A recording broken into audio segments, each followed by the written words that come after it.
90 سے زائد ملکوں نے شرکت کی آمادگی ظاہر کر دی۔ ایران میں کئی روز تک نماز جنازہ اور تعزیتی تقریبات ہوں گی۔ تقریبات میں عالمی وفود اور مذہبی شخصیات کی شرکت متوقع ہے۔ آپ دیکھ رہے ہیں نیوز 18 کا سوشل میڈیا پلیٹ فارم، میں ہوں وصال اعظم۔ ایران کے نائب وزیر داخلہ برائے سیکیورٹی علی اکبر پورجمشیدیان نے اعلان کیا ہے کہ شہید رہبر انقلاب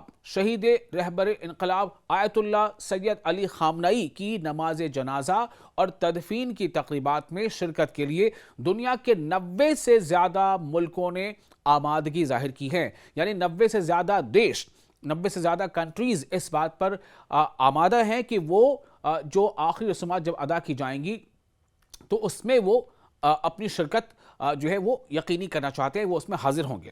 پریس کانفرنس سے خطاب کرتے ہوئے انہوں نے بتایا کہ 30 سے زیادہ ملک باضابطہ طور پر اپنے اعلیٰ سطحی سرکاری وفد کو بھیجنے کی درخواست بھی کر چکے ہیں۔ ان کے مطابق مختلف ملکوں کے مذہبی رہنما، علماء اور عالمی شخصیات بھی ان تقریبات میں شریک ہوں گے۔ یعنی کہ جو آخری رسومات جو ہوں گی، یا ہم کہہ سکتے ہیں کہ جو فنرل کو لے کر کے جو بھی وہاں پر فنرل ہوگا، اس کو لے کے جو وہاں پر ارکان ہوں گے یا جس طرح سے فنرل کو انجام دیا جائے گا، اس میں جو ایک جلوس کے شکل میں بھی لوگ نکل سکتے ہیں تو اس میں وہ شامل ہوں گے۔ علی اکبر پورجمشیدان نے کہا ہے کہ ملک کے حالیہ حالات کے پیش نظر جنازے کی تقریبات کو کچھ عرصے کے لیے مؤخر کیا گیا تاکہ قومی اور بین الاقوامی سطح پر بڑے پیمانے پر انتظامات مکمل کیے جا سکیں۔ انہوں نے بتایا کہ مرحوم رہبر کے دفتر اور رہبر انقلاب آیت اللہ سید مجتبی خامنئی کی ہدایات کے مطابق یہ تقریبات کئی دنوں تک جاری رہیں گی۔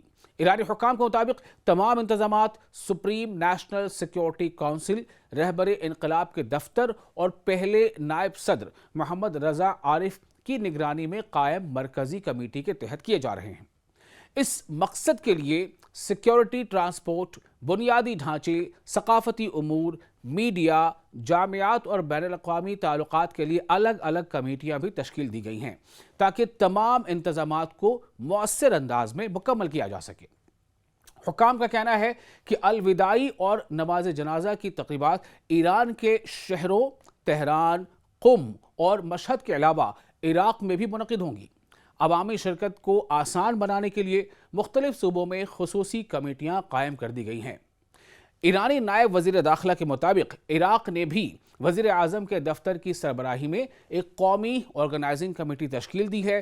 یہ فیصلہ ایرانی اور عراقی حکام کے درمیان ہونے والے متعدد رابطوں اور ملاقاتوں کے بعد کیا گیا ہے، جن میں ایرانی وزیر خارجہ سید عباس عراقچی نے بھی عراقی صدر، وزیر اعظم اور دیگر اعلیٰ حکام سے ملاقاتیں کی ہیں۔ اعلان کردہ شیڈول کے مطابق 8 جولائی کو شہید رہبر کے جسد مبارک کو عراق منتقل کیا جائے گا، جہاں بغداد یا نجف ایئرپورٹ پر سرکاری استقبال متوقع ہے۔ اس کے بعد نجف اور کربلا میں نماز جنازہ، جلوس اور تعزیتی تقریبات منعقد ہوں گی۔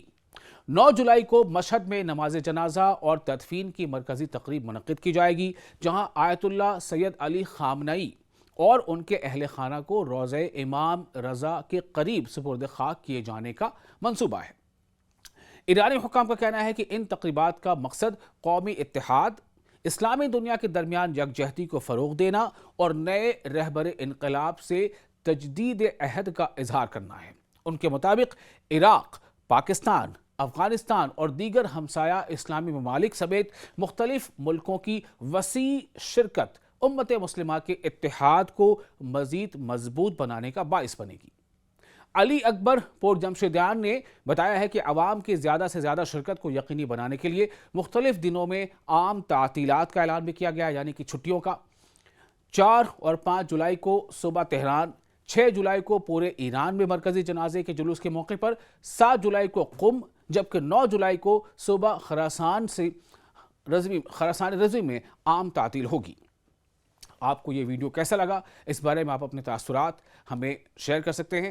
تو دراصل یہ جو خبر ہے یہ کافی اہم ہے، اور سب سے اہم بات یہ ہے کہ ابھی تک جو ان کی جو آخری رسومات ادا نہیں کی گئی تھیں، اور اس کے بعد اب جو اس کے تمام جو چونکہ وہاں پر جس طرح سے جنگ کے حالات بنے ہوئے تھے ایران اور امریکہ کے بیچ، یا پھر یہ کہہ لیں کہ ایران پہ جس طرح سے حملہ آور تھے اسرائیل اور امریکہ، تو ان سب چیزوں کے مد نظر شہید رہبر انقلاب آیت اللہ سید علی خامنئی کی جو نماز جنازہ ہے اور جو تدفین ہے وہ مؤخر کی گئی تھی، یا جو آخری رسومات سے جڑی جو تقریبات ہیں وہ مؤخر کی گئی تھی، اور اب اس کے لیے کئی ملکوں کو باضابطہ اس کے لیے مدعو کیا گیا ہے کہ وہ اپنے نمائندگان کو بھیج سکتے ہیں۔ اور اس میں اب جو خبر ہے سب سے بڑی وہ یہی ہے کہ 90 سے زیادہ ملکوں نے اس آخری رسوم میں شامل ہونے کے لیے آمادگی کا اظہار کیا ہے۔